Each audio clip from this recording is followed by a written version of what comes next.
눈곱이 끼지 않은 채 눈이 충혈되는 것이 가와사키병의 대표적인 증상이기 때문 결막염인 경우에는 눈곱이 끼는 것이 대부분 이제 발견할 수 있는 증상인데 이 가와사키병 같은 경우에는 눈은 굉장히 충혈이 심한데 눈곱은 끼지 않는 어떤 그 증상을 확인할 수가 있습니다. 그런 경우에는 이것이 단순한 결막염이 아니고 가와사키병 같은 좀 치명적인 질환으로 발전이 가능하다는 것들을 숙지하시고 병원으로 빨리 찾는 것이 좋을 것 같습니다. 심각한 질병이네요. 주로 어린아이들에게 잘 나타나는 가와사키병.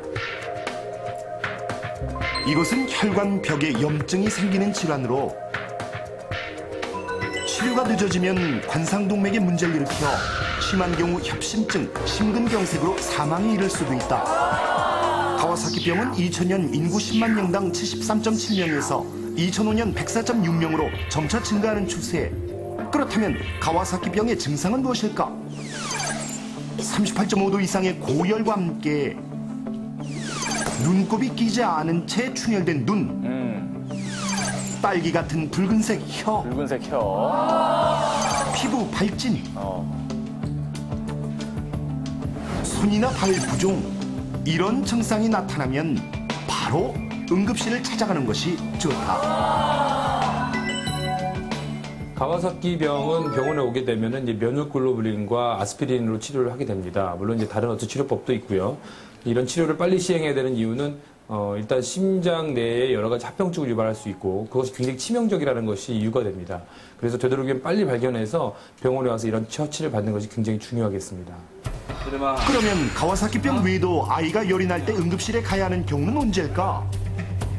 신생아를 포함한 3개월 미만의 아이들이 열이 나는 경우에는 폐혈증으로 발전할 가능성이 있기 때문에 병원을 찾으셔야 되겠고 다른 한 가지는 아이들이 처지는 경우가 있습니다. 이건 탈수 증상이 있기 때문에 병원을 빨리 찾아서 일단 수분 교정을 하셔야 됩니다.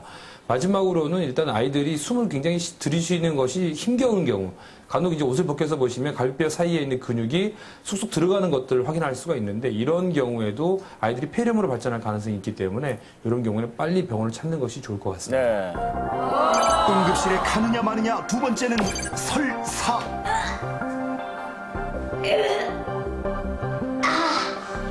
잦은 설사로 힘들어하는 아이. 얼마나 힘들까요? 아이고. 이럴 때 살펴야 하는 것은 바로 혀. 혀요.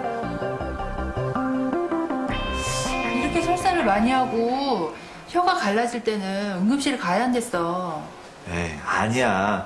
혀에 돌기가 도드라져 보일 때 응급실에 가야 돼. 갈라질 때라니까. 또 싸우네. 아이, 아니라니까. 엄마 아빠 또 싸우시나요? 저 또 나와요. 아유, 내가 더 답답하다. 엄마 아빠 저도 답답해요. 과연 어떤 경우에 응급실에 가야 할까? 혀가 갈라져 보일 때? 혀의 돌기가 도드라져 보일 때? 아우 또 나온다.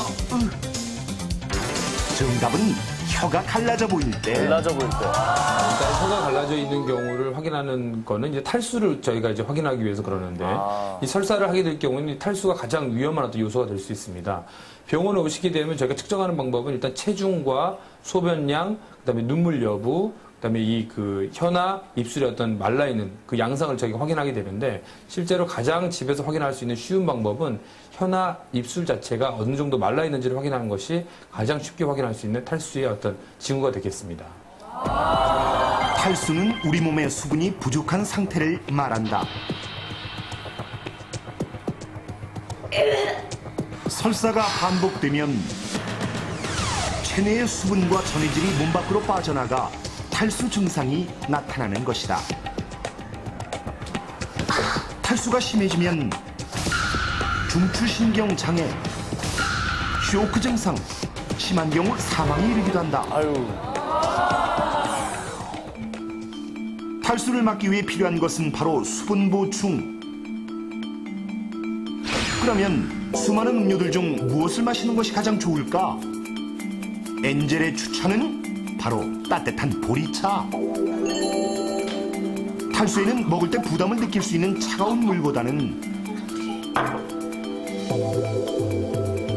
약한 농도의 따뜻한 보리차가 적당하다.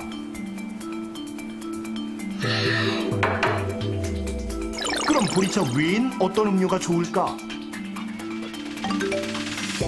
자, 탈수를 악화시키는 과일 주스 금지. 이뇨작용을 촉진시켜 수분을 배출하는 녹차도 금지. 녹차도 안 돼요.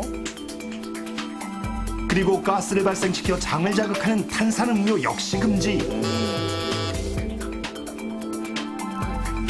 그러면 탈수에 좋다고 알려진 이온 음료는 어떨까?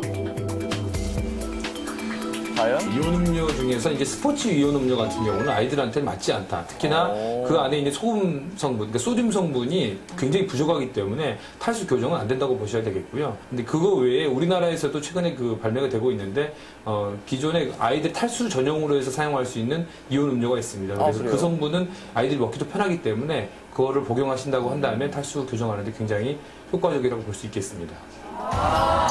응급실 가느냐 마느냐. 세 번째는 바로 경련. 요리라는 거. 부모들이 가장 놀라는 증상 바로 경련. 이리와 괜찮아? 늦은 밤 고열에 시달리더니 갑자기 경련을 일으킨 아이. 이럴 땐 아이의 몸을 살피세요. 그렇다면 응급실에 가야 하는 경우는 이리와 아이의 몸이 축 늘어져 있을 때, 아이의 목이 뻣뻣할 때, 야, 이것 어떤 때까지는 경우에 응급실에 가야 할까? 정답은 아이의 목이 뻣뻣할 때. 뻣뻣할 때. 경련을 일으키면서 일단은 그 목이 뻣뻣한 증상을 보이는 경우에는 뇌수막염이나 뇌염을 의심을 해야 됩니다. 물론 열이 나는 경우에 그 경련하는 경우는 아주 흔히 볼 수가 있는데 이것도 한 7세 미만, 그러니까 학령기 전인 경우에는 큰 문제를 사실 일으키지는 않습니다. 그렇지만 그 이후의 연령이거나 또 방금 말씀드린 그런 어떤 목이 뻣뻣한 증상을 동반하는 경우에는 굉장히 위급한 응급 증상이라고 보시면 되겠고, 그럴 경우에 반드시 빨리 응급실을 찾는 것이 중요하겠습니다. 뇌수막염이란 뇌를 감싸고 있는 막에 염증이 생기는 질환. 이를 방치할 경우 뇌기능 이상, 신체 마비, 심한 경우 사망에 이를 수도 있다. 뇌수막염의 가장 흔한 증상은 두통, 구토, 그리고 고열. 하지만 부모들이 감기로 인해 방치할 경우 얘 왜 이래? 응급실 가봐야 되는 거 아니야? 아니야 응급실이 단순한 감기일 거야. 해열제 먹으면 될 거야. 이렇게 목이 뻣뻣해지고 경련을 일으켜 위급한 상황이 생길 수도 있다. 일단 열이 없이 경련을 일으키는 경우에는 뇌 손상이나 전해질의 어떤 이상을 초래할 수 있기 때문에 병원에 꼭 찾으셔야 되겠고, 열이 있는 경우에는 일단 7세 이상, 6, 7세 이상인 경우에는 일단 열성 경련과는 차이가 좀 있습니다. 그래서 병원을 꼭 찾으셔야 됩니다. 또 한 가지는 열이 있으면서 15분 이상의 어떤 경련이 있거나 2회 이상 반복하는 경우에도 어떤 경련의 어떤 원인을 꼭 찾으셔야 되기 때문에 병원에 오셔서 정밀 검사를 받으시는 것이 좋을 것 같습니다. 그럼 응급실에 가기 전에 꼭 챙겨야 할 것은 무엇일까? 병원. 아이의 성장 정보와 병원 기록이 적힌 병원 수첩. 변이 묻은 기저귀, 저걸 챙겨가야 되는군요. 장난감, 장난감? 아이가 평소 좋아하는 장난감인가 보죠? 분유, 그리고 여분의 기저귀까지. 저렇게 응급실 침착하기가. 대기 시간이 길어질 수 있으니 잊지 말고 챙기자. 이 생각을 해둬야겠어요. 아울러 병원으로 가는 동안 수시로 아이의 상태를 살펴야 한다. 그래야죠. 자, 이제 응급실 갈 준비 완료. 아이들의 증상에 따라서 엄마들이 굉장히 혼동하는 경우가 있습니다. 이 병원에 가야 될지 말아야 될지 판단이 안 서는 경우에는 응급의료 정보센터 1339 번호로 전화를 하시